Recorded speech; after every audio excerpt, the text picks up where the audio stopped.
No matter how big your house is, how recent your car is, or how big your bank account is, our graves will always be the same size.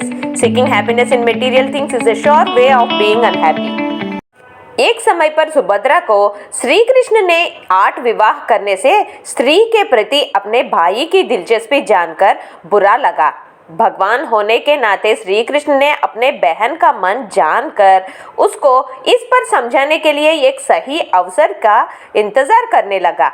एक समय ऐसा आया था कि वेदव्यास मुनि ने एकादशी का उपवास किए और द्वादशी के दिन सुबह 11 बजे के पहले वह उपवास छोड़ना चाहा और ये बात वेदव्यास ने श्री कृष्ण को बताकर अपने लिए भोजन तैयार कर 11 बजे के पहले यमुना तट पर अपने आश्रम में भेजने को कहा। श्री कृष्ण ने हाँ कह दिया और उनके लिए भोजन ले जाने का काम अपनी बहन सुभद्रा को सौंपा। सुभद्रा अत्यंत खुशी से द्वादशी के दिन वेदव्यास मुनि के लिए भोजन तैयार कर यमुना तट तक पहुंची। मुनि के आश्रम पहुंचने के लिए नदी पार करना होगा, लेकिन वहां कोई नाव नहीं होने से घर वापस आकर श्री कृष्ण को बात बता दी। तब श्री कृष्ण ने सुभद्रा से कहा कि नदी के पास जाकर हर पल ब्रह्मचर्य का पालन करने वाले ने रास्ता देने को कहा। कहने पर नदी रास्ता दे देगी कहा।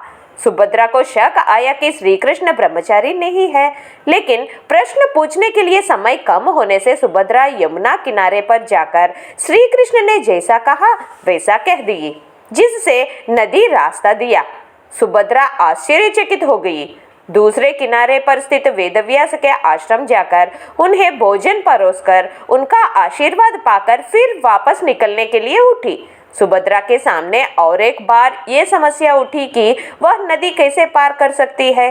श्री कृष्ण से बताए गए मंत्र सिर्फ वहां से यहाँ आने के लिए ही उपयोग में आता था। तब सुभद्रा ने वेदव्यास मुनि की मदद मांगने पर वेदव्यास मुनि ने हर पल उपवास दीक्षा का पालन करने वाले ने रास्ता देने को कहा। कहने पर सुभद्रा नदी के पास जाकर वैसे ही बोली। तब नदी ने रास्ता दे दिया। ये देखकर सुभद्रा के मन में शक आया कि 8 स्त्रियों से विवाह किए श्री कृष्ण ब्रह्मचारी और पेट भर खाना खाए वेदव्यास मुनि हर पल उपवासी कैसे बन सकते हैं। एक बार नारद मुनि द्वारका का दौरा करने पर सुभद्रा ने अपना शक नारद मुनि से पूछने पर नारद मुनि कहने लगे कि श्री कृष्ण 8 विवाह किया तो भी उनका मन किसी भी तरह के प्रापंचिक विषयों पर नहीं रहता, इसलिए वह ब्रह्मचारी है। ब्रह्मचारी मतलब मानसिक रूप से ब्रह्मचर्य का पालन करना। यहाँ मन को बहुत बड़ा स्थान दिया गया है। इसी तरह वेदव्यास मुनि भोजन पर रुचि से भोजन नहीं किए, उपवास छोड़ने के लिए भोजन किए।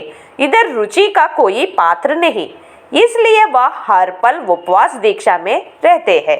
तब सुभद्रा अपने भाई का आत्मसंतुलन, शारीरिक और मानसिक स्पृहा जानकर अपने मन में प्रशंसा की।